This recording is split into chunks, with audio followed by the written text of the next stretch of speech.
Washington, AP. The Trump administration is closely eyeing efforts in Europe to set up an alternative money payment channel to ease doing business with Iran and avoid running afoul of sanctions the U.S. has levied on the Islamic Republic.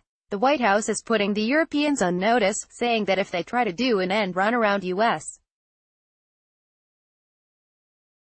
sanctions on Iran, they will be subject to stiff fines and penalties. Unfazed, the European Union is marching forward with the plan, which, if implemented, could further strain transatlantic relations.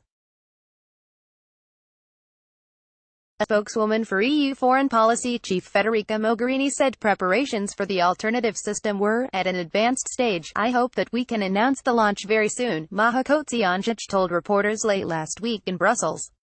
Getting out ahead of a possible announcement, a senior administration official told the Associated Press on Friday that the U.S. will fully enforce its sanctions and hold individuals and entities accountable for undermining them. The official spoke on condition of anonymity to discuss the issue. "The choice is whether to do business with Iran or the United States," Sen. Tom Cotton, RRC, told the AP. "I hope our European allies choose wisely." The U.S. joined China, France, Germany, Russia and Britain in signing a pact with Iran in 2015 that offered to lift economic sanctions in exchange for Tehran's pledge to rein in its nuclear weapons program. President Donald Trump called it a horrible, one-sided deal. He pulled out of the pact last year and restored punishing U.S. sanctions on Iran.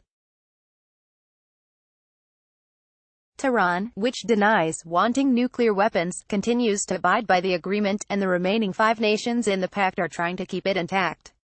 Restoring the sanctions regime is part of the Trump administration's maximum pressure campaign on the Iranians to force them to radically alter their policies on developing ballistic missiles, supporting regional militant groups, and violating human rights.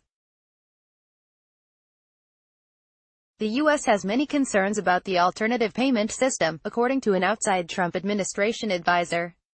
The advisor spoke on condition of anonymity to discuss the key U.S. long-term. The U.S. worries that the alternative money payment system could become successful enough to compete with the international bank transfer system known as SWIFT. The fear is that it could eventually supplant SWIFT as the leading global institution for financial institutions to send and receive information about banking transactions. Secondly, the U.S. is concerned that other countries might try to route transactions through the European system just to circumvent U.S. sanctions, the advisor said. Thirdly, while the Europeans have signaled that the alternative money transfer system would be used only for humanitarian transactions, the U.S. is suspicious that it could be used for non-humanitarian transactions to evade U.S. sanctions, the advisor said. "We should oppose efforts to create foreign financial channels that Iran could use to circumvent America's maximum pressure campaign against it, especially when humanitarian exceptions are already in U.S. sanctions laws," Senator Marco Rubio, our Florida, told the AP.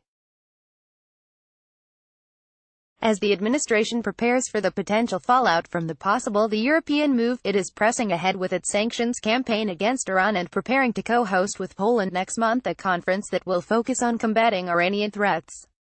On Thursday, Treasury imposed sanctions onto Iran-backed militias in Syria and on Qeshm Fazair, an Iranian civilian airline it accuses of ferrying weapons and personnel to Syria to support President Bashar Assad's government.